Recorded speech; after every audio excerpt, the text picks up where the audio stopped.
आम आदमी पार्टी के साथ साथ बीजेपी की हालत भी फिलहाल देश भर में टाइट है।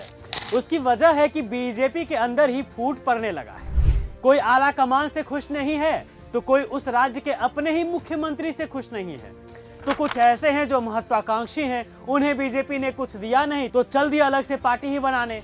ये हालत राजस्थान, महाराष्ट्र और हरियाणा इन सभी जगहों पर है जहां बीजेपी अपने आंतरिक परेशानियों को सॉल्व नहीं कर पा रही है। तो बहनों और भाइयों, तैयार हो जाइए एक और राजनीतिक उथल पुथल के लिए।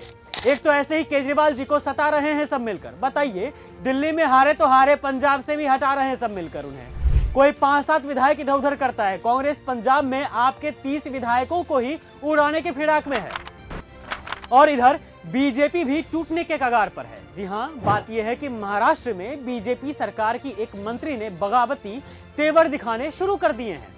बागी मंत्री का यह तेवर देख महाराष्ट्र की राजनीति में एक नई हलचल शुरू हो चुकी। दरअसल फडणवीस सरकार में मंत्री पंकजा मुंडे ने नई पार्टी बनाने का ऐलान कर दिया है। उनके इस ऐलान से साफ है कि अब उनका बीजेपी से मोह भंग हो गया है।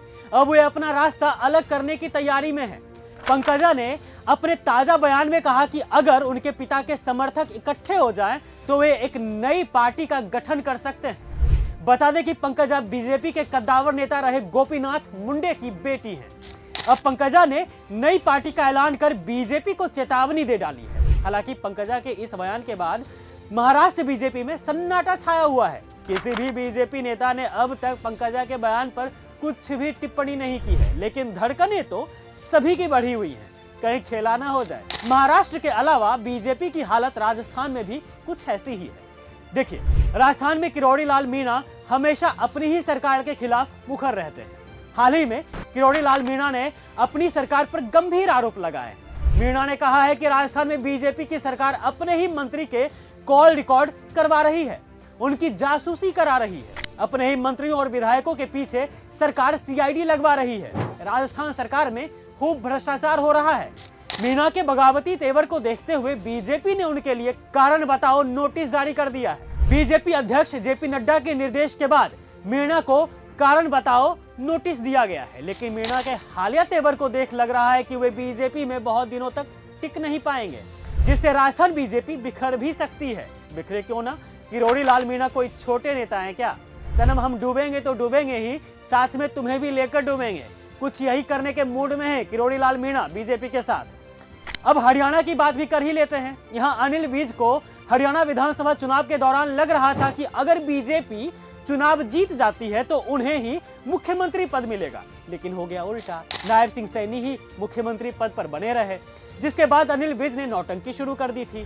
तो अब बीजेपी ने उन्हें कारण बताओ नोटिस भेज दिया है। हरियाणा बीजेपी अध्यक्ष मोहनलाल बडोली ने विज के खिलाफ यह नोटिस जारी किया है। आपको बता दें कि विज के खिलाफ यह नोटिस इसलिए जारी किया गया है क्योंकि उन्होंने हरियाणा के सीएम नायब सिंह सैनी पर तंज कस दिया था। विज ने कहा था कि जब से नायब सिंह सैनी मुख्यमंत्री की कुर्सी पर विराजमान हुए हैं, तब से वह लगातार उड़न खटोले में उड़ रहे हैं। यह सिर्फ मेरी राय नहीं है, यह सभी विधायकों और मंत्रियों की भावना है। कांग्रेस ने अलग से विज के इस बयान पर छौंका लगा दिया। कांग्रेस नेता भूपेंद्र सिंह हुड्डा ने इस मुद्दे पर अनिल विज पर तंज कसते हुए कह दिया था कि यही तो हरियाणा सरकार की 100 दिनों की उपलब्धि है। मतलब साफ है कि बीजेपी के नेता अपने ही आला कमान से नाराज चल रहे हैं। बीजेपी के आला कमान का एक तरफा फैसला उन्हें पसंद नहीं आ रहा है, तभी तो इतने राज्यों से बीजेपी की खिलाफत में उनके अपने ही नेता उतर आए, जिससे पता चल रहा है कि अब बीजेपी में फूट पड़ चुका है। कभी भी ये पार्टी टूट सकती है या फिर पार्टी के कई कद्दावर नेता इधर उधर हो सकते हैं।